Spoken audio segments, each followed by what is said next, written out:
Example 1, they're asking us what is the value of x. I look at this. Well, this looks strangely familiar. In fact, I'm going to go back to the theorem real quick. Here we go. What I see is this part here. And it says if two adjacent angles are perpendicular, then the angles are complementary. So if I look back at my example 1 problem here, this angle, 52 degrees, and this angle, x plus 5, have to be complementary. And if they're complementary, that means they sum up to be 90 degrees. That's what I'm going to do. Wow, did I mess that one up? If I did it this way, this is going to be wrong. Yeah, there's nothing here that says they're equal. I actually made a huge error here. I'm going to have to go back and change it. Alright, try number 2. If these two angles are complementary, that means they add up to be 90 degrees. 52 plus x plus 7 equals 90. The next thing, I combine 7 and 52 to be 59. Subtract 59 from both sides, I get x to be 31. This problem is done. I just used the theorem that we used, or learned. Example 2. Now we're going to be using the perpendicular transversals theorem. And this is if two lines are perpendicular to the same line, then they are parallel. So we're going to use that to determine which lines, if any, must be parallel in the diagram. Explain your reasoning. If you were just staring at me and wondering why I wasn't saying anything, that's because you were supposed to be trying it on your own. If you're still just staring, I don't know why you haven't tried it on your own yet. You really need to try it on your own. Alright, anyway. Right here, I look. Line Q and line R are both perpendicular to line M. Therefore, line Q, line R have to be parallel because they're both perpendicular to line M. Their corresponding angles are congruent. Line M and line N are both perpendicular to line R. So therefore, line M and N have to be parallel because they're both perpendicular to line R. Perpendicular transversals theorem. Line P, I can't tell. It could be parallel to line M and N, but there's no guarantee. So, in this case, what I would say is line M and line N are parallel, line Q and line R are parallel, and that's it. And the reasoning is perpendicular transversals theorem. Example 3. Prove that if two sides of two adjacent angles are perpendicular, then the angles are complementary. So they want us to prove the theorem from example 1. Now they tell us ray BA and ray BC are perpendicular.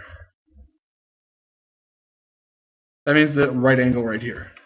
And angle 1 and angle 2 are complementary. So when I do this problem, I'm going to start with the given.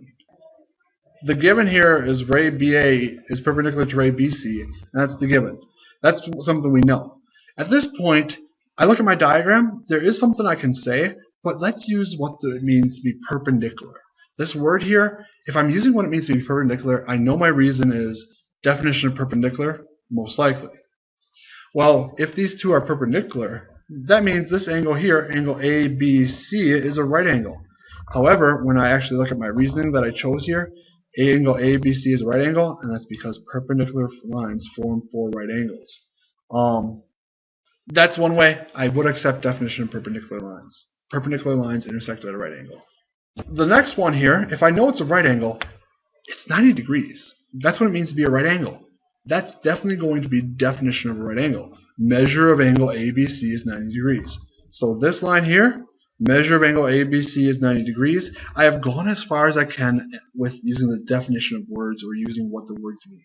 So at this point, I have to pull the thing from the diagram. If I look, I have a big angle and two small angles. These small angles will add together to be the large. The measure of angle ABC equals measure of angle 1 plus measure of angle 2. And that's the angle addition postulate. At this point, I know what the measure of angle ABC is. In fact, I have two quantities equaling measure of angle ABC. So why don't I set 90 to measure of angle 1 plus measure of angle 2? Boom, boom. Transitive property. If you use substitution, in this case you could get away with it. However, transitive property I think is better in this case. And last but not least, If I have the measure of two angles adding together to be 90, isn't that what it means to be complementary? Yes. Therefore, I can now just say angle 1 and angle 2 are complementary, and that's what it means to be complementary angles. This is my proof for theorem 3.9, I believe. For theorem 3.10. My bad. Okay. Example 4 is just how far apart are these two lines?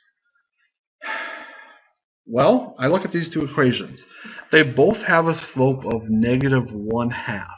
So if I do the negative reciprocal, that means it's now positive 2 is the slope of my perpendicular line segment. So perpendicular slopes have a product of negative 1. Negative half times what equals negative 1? If I multiply both sides by negative 2, I get my blank equaling 2. So I know my slope is 2. It then says use the distance formula. So right here, I draw this segment here because that's up 2 over 1. Up 2 over 1. So my two coordinates are 0, 0, and 4, 2. At this point, I need to use the distance formula. The distance formula, I need both coordinates. And at this point, I just plug it into my formula, which you should have memorized. It's going to be on every test from here on out. I sure hope so. So y2 is 4, y1 is 0, x2 is 2, x1 is 0, and there I go. I've plugged it into my distance formula. Now simplify. Distance equals square root of 4 squared plus 2 squared. Distance equals square root of 16 plus 4. Distance is square root of 20. I'm fine with this answer for the most part. However, when you do this, I would suggest listening to what the problem says. If it says simplest radical form, you'll go to option 1. If it says decimal, plug it in your calculator. So at this point, square root of 20, I can break that into two parts. Square root of 4 times 5. Because of the properties of square roots, I can do square root of 4 times the square root of 5. Square root of 4 is 2 times the square root of 5. This is the same as square root of 20. You can punch both in your calculator. 2 times the square root of 5 is the same as square root of 20. And there we go. That's example 4. We have found the distance by first finding the slope of the perpendicular line, then drawing a line segment between the two from one point to another, and using those points in the distance formula to find the length, or the distance from the line. And that is it. That is chapter 3 in a nutshell. There's still that extension chapter section that we have to talk about, but this is it. Now you should be able to do everything in it. Good luck.